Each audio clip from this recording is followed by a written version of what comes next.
हमारा मन एक आकर्षक यंत्र है। ये हमें बना भी सकता है और बिगाड़ भी सकता है। इसलिए यह आप पर निर्भर करता है कि आप इसका प्रयोग अपने को या स्वयं को बनाने के लिए करते हो या फिर स्वयं को बिगाड़ने के लिए करते हो।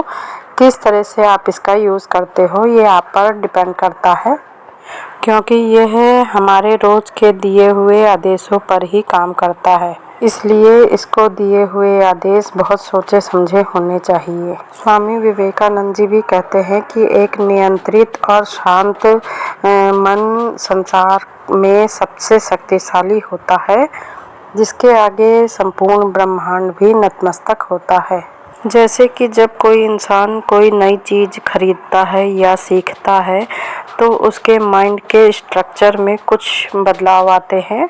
जितना ज़्यादा हम कुछ नया सीखते हैं तो हमारे माइंड के स्ट्रक्चर में लगातार परिवर्तन होते जाते हैं, बदलाव आते रहते हैं और हम दूसरों के मुकाबले ज़्यादा पावरफुल हो जाते हैं। इसलिए डेली कुछ ना कुछ नया सीखते रहना चाहिए।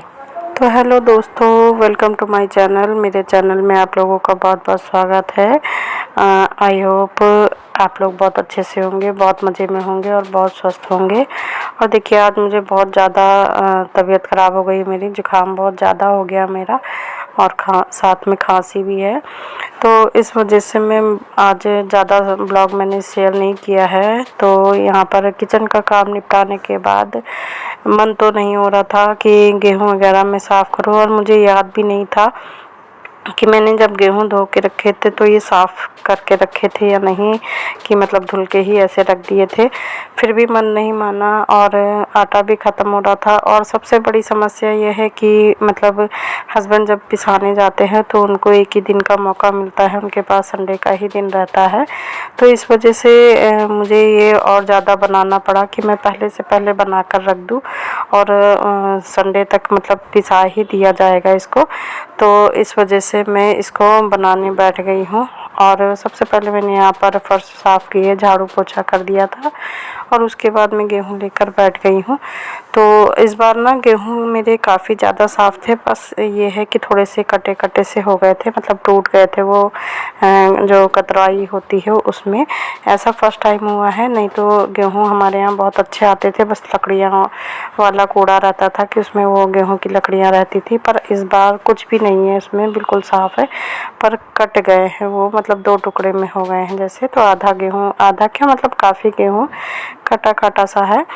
तो इस वजह से साफ़ करने में ज़्यादा दिक्कत नहीं थी। पर ये है कि मुझे ये गेहूँ चावल बनाने में तो वैसे भी डस्ट से एलर्जी है, तो मैं दुपट्टा तो वैसे भी बांध देती हूँ।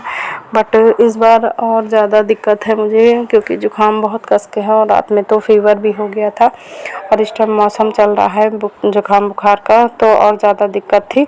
तो इस वजह से मैंने और अच्छे से कॉटन का दुपट्टा पूरा नाक और मुंह पूरा ही फेस कवर कर रखा है मैंने, कि जितनी कम डस्ट जाएगी उतना ही मुझे मतलब दिक्कत कम होगी।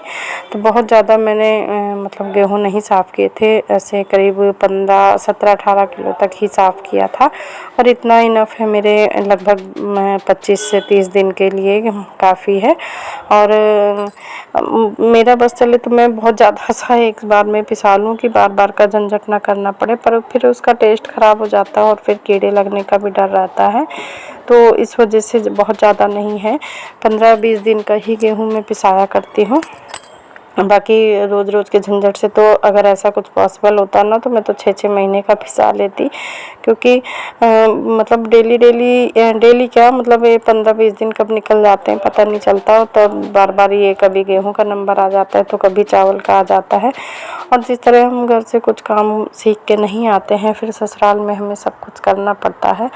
तो जैसे कि अभी मैंने बात बताया कि हम डेली हम कुछ ना कुछ जब सीखते हैं तो हमारी क्षमता, हमारी पावर और आगे बढ़ती रहती है, तो हम और ज़्यादा पावरफुल हो जाते हैं।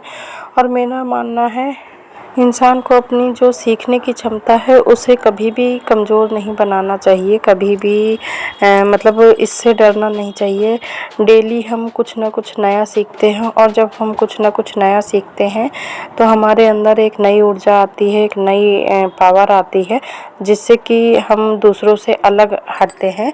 और ऐसा कोई काम नहीं है, अगर हम रोज़ मतलब कुछ ना कुछ सीखें और हमारे अंदर अगर सीखने की अच्छी क्षमता है तो ऐसा कोई काम नहीं है कि हम उसे कर नहीं सकते हैं।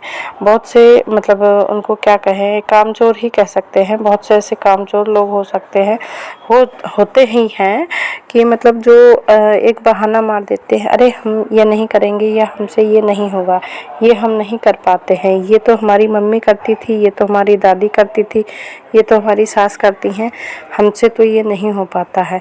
बहुत से लोगों को नॉर्मल घर का झाड़ू पोछा ही नहीं हो पाता है, पर किसी किसी के जिनकी पावर अच्छी है या सीखने की क्षमता जिनकी अच्छी है, उनसे देखिए तो वो बहुत अच्छी एक बहुत हाई लेवल पर जॉब करती हैं, उसके बावजूद उन लोगों का घर देखिए और वो अपने हाथ से भी बहुत सी चीज़ें ऐसे बनाकर अपने घर को सजा लेती हैं, साफ़ सुथरा रख लेते हैं। और कभी कभी देखिए कि बिल्कुल कम पढ़े लिखे लोग जो कि मायके में हर चीज़ करके आई होंगी या बहुत गरीब तबके के होंगे या फिर इस तबके के होंगे कि मतलब उनको मायके से ही छोटी उम्र से ही हर काम सिखाया गया होगा और उनसे करवाया गया होगा बचपन से ही। जैसे बहुत सी लड़कियों से बहुत सारा काम करवाया जाता है, उसके बावजूद वो जब ससुराल आती हैं तो अब मायके में तो मजबूरी है, करना ही है। अगर उनको सिखाया गया है बचपन से ही, फिर मतलब डांट डपट के उनको करवाया जाता है। पर ऐसी लड़कियां जो कामचोर होती हैं तो वो ससुराल में आके तुरंत बहाना मार देती हैं, हमारे यहाँ तो ये नहीं होता है, ये सब मम्मी करती थी, दीदी करती थी, भाभी करती थी, हम कुछ नहीं कर पाते हैं। तो ये सब कामचोरी के बहाने हैं। तो मैं तो सच बताऊं कि मेरे मायके में तो मैंने कुछ भी नहीं किया है, मैं ढंग से खाना भी बनाना नहीं जानती थी, सिर्फ पढ़ाई करके ही और थोड़ा बहुत नॉर्मल ऐसे ही डेली वाला थोड़ा बहुत खाना बना लेती थी। और तभी मेरी शादी हो गई थी और जब शादी हुई तो बहुत बड़ा परिवार ससुराल में मिल गया। मतलब इतना बड़ा तो नहीं था पर 6-7 आदमियों का परिवार बड़ा ही कहा जाएगा और सबसे बड़ी बहू बनकर मैं आई थी। और मतलब इतना डिसिप्लिन वाला परिवार मिला था।